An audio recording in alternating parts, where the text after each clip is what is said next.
hey, do you have some time? Hey, I have to bring something up and I really need, the other day, how many times do you have people that want to bring their problems to you and all of a sudden 60 minutes is gone, 42 minutes is gone, you didn't get nothing done, right?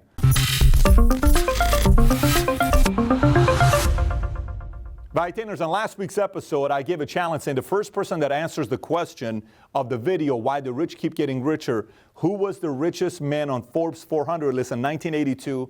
If you tweet me at Patrick Bay David, I was going to call you. And the first person that tweeted me the right answer was Vasil Ralchev. Vasil, congratulations for sending the tweet. We had a good conversation together. And for some of you that missed it, we may do many more of these in future episodes. So let me get right into the 10 time-saving hacks as an entrepreneur.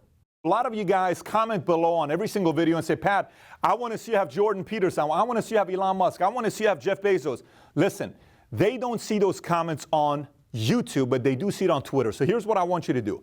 Anybody you want to see, go tweet at them with my handle and their handle at Patrick Bay David is mine, and whoever it is you want to see on Valuetainment. And eventually, if these guys see 100, 200, 500,000 of them, we'll eventually be able to land the interviews and bring them on Valuetainment, because a lot of it also has to do with with Valuetainers who want to see them on Valuetainment. So I want to hear from who you want to see on Valuetainment. Go post your guests on Twitter. So having said that, let's get right into it. Number one. Listen, as an entrepreneur, you're going to have a lot of different meetings, but sometimes you'll have a lot of meetings and all of a sudden you're like, why did I have this meeting? This was a waste. I don't even know what the whole purpose of this meeting was. And that brings me to number one phrase, which is you ask everybody this question: what's our outcome of this meeting? Very simple. Hey, if it's a one-on-one, what's our outcome of this meeting? 5, what's our outcome of the meeting? Board meeting, what's our outcome of the meeting? A meeting with 100 people, what is our outcome of this meeting? And you ask a few people and see if they know the outcome. If the group doesn't have an outcome, there doesn't need to be a meeting. If the group does have an outcome, let's manage expectation up front on what the outcome of this meeting is. Number 2.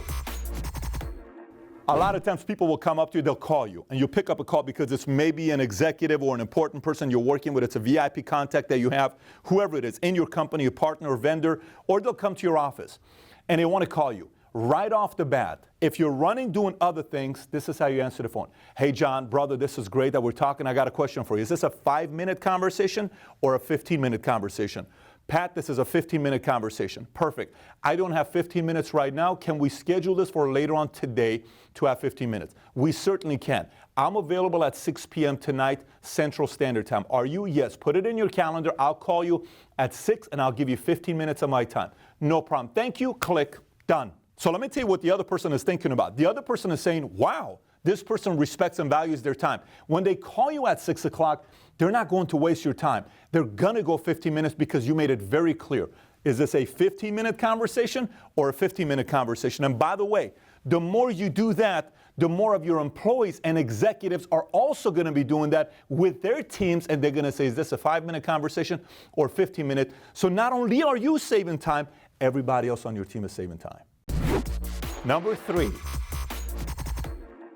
So now it's a complete opposite side. Sometimes you're calling somebody, right? And they pick up the call, and let's just say you're the executive or you're the leader or you're somebody of influence, and they're kind of excited to pick up your call.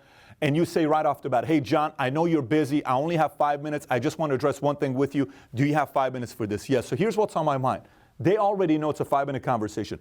If you don't say that, then it's all about what do you think about this? What do you think about Croatia? What do you think about the World Cup? What do you think about LeBron James? What do you think? That's a 42-minute conversation.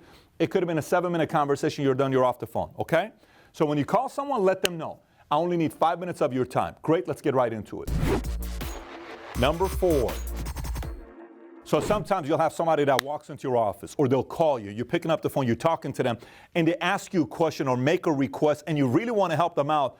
But then you catch yourself like thinking on the call 5, 10, 15, 20 minutes to try to make the right decision rather than just saying, listen, this requires me to think and process.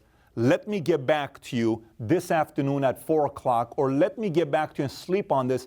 I'll call you tomorrow at 3 o'clock. Does that work for you? Yes. Then you schedule it, then you simmer on it, and simmering could be at night while you're sleeping, it could be when you went on the drive, you're going home during lunch, it doesn't matter. You'll have a better answer for them, and it saved you time from not getting distracted of the project you were working on that specific time. Now, by the way, when you say, let me get back to you, it doesn't work if you actually don't get back to them. You got to call them back. Number 5. So a lot of times there will be an email trail, right? And people will add you in an email and they'll send the calendar for an appointment that they're having tomorrow at 2 o'clock with this meeting of 9 people at the office. And you don't really know what the purpose of the meeting is, but you'll ask the question. It's a very simple question I ask. Am I needed for this meeting? Then somebody who's the decision maker there will say, actually, after thinking about it with the two of us, you are not needed in this meeting, but we are going to need you for the next meeting.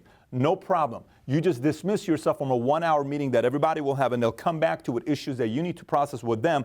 But for the first preliminary one, they didn't need you. Just yesterday, there was something taking place upstairs for watching a certain video to make sure it was ready, and I went up there and I said, listen, am I needed for this decisions that you guys are making? Then they said, no, Pat, we don't need you for this one, but we'll need you for the next one. No problem. Come and get me there. I do need this last 17 minutes to watch. Everything else, I don't need to. Thank you, Pat. I walked away. I got back to my business. If you're not aware of this, what you'll catch yourself doing is being part of meetings, hours and hours of meetings that you do not need to be a part of.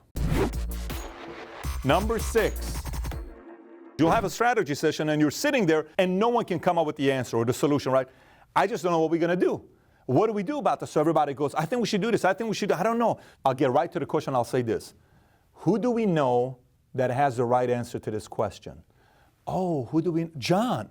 Perfect. Let's call John right now. Hey, John, what do you think about this? Oh, this is how it works. Perfect. We just saved 45 minutes. By the way, this is the same thing when I'm in Athens and I'm lost and I don't know how to get back on the ship. I ask somebody, where are the ships at? Versus my wife, who's a master with maps, she'll say, we have to go through this street and this. No, I don't. Listen, where are the ships? Ships are this way. Let's go to the ships. And we find it because someone who lives there is going to have a better way of assisting us on how to get there versus us trying to learn the city. That saves you a lot of time and a lot of drama.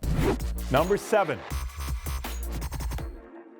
So look, a lot of times as you're building a business, you have a lot of different projects that you're building, or we have Project X, Project A, Project B, whatever it is. And as you have these projects, at the end of every project, you need to come out with a game plan. And what's the game plan? Step-by-step process on what we need to do to solve this issue and make this project become a reality, right? At the end of the project, you got to ask one question, and the question is, who is taking the lead on this project? So for instance, you got 6 steps. Who's taking the lead on step number 1? I got this one. Great. Who's taking the lead on number 2? Me too, because that's part of me. Great. How about you two work on that? Is that cool? Yes. 3, 4, 5.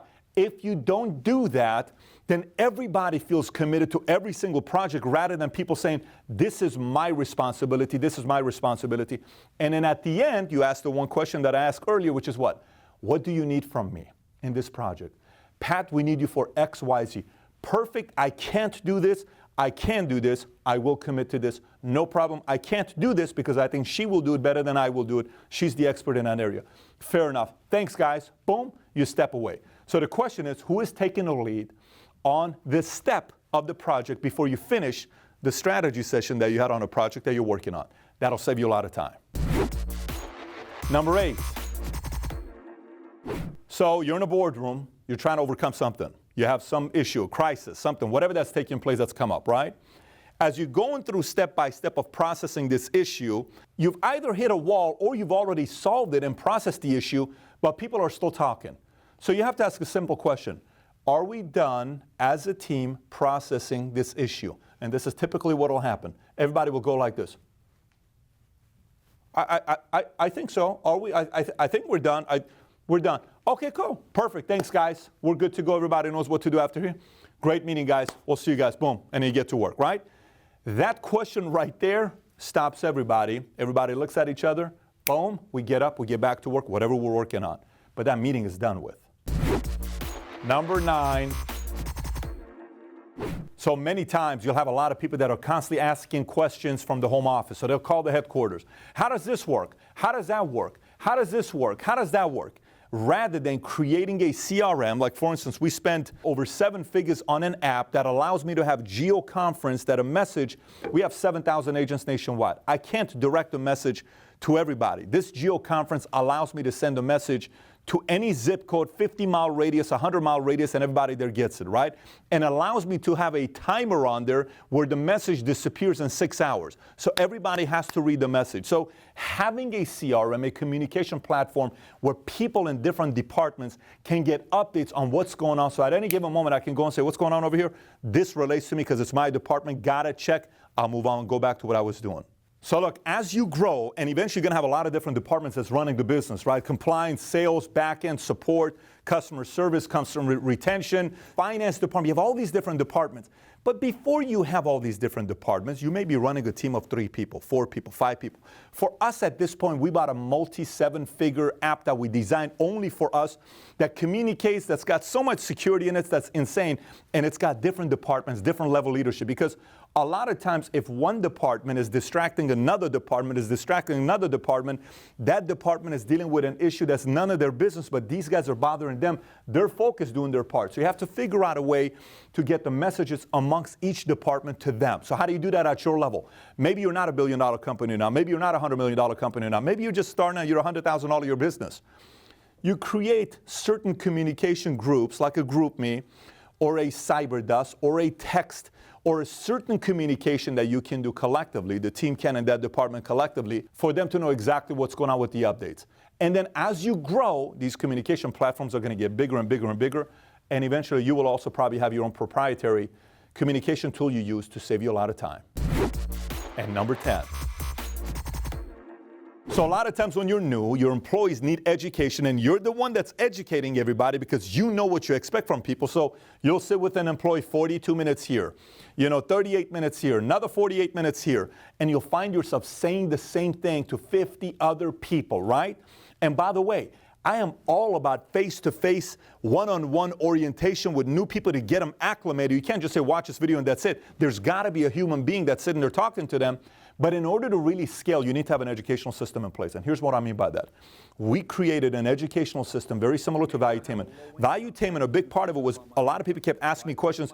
What are the rules of money, Pat? How do I become an entrepreneur, Pat? What is the struggles as an entrepreneur? How do I sell? How do I become a better salesperson? How do I do this? How do I network? Eventually, so many questions were asked, I made videos. So now anybody that asks me questions, watch this video, watch this video, watch this video. I'm not explaining 22 minutes of the video because it's there for somebody to watch, all right?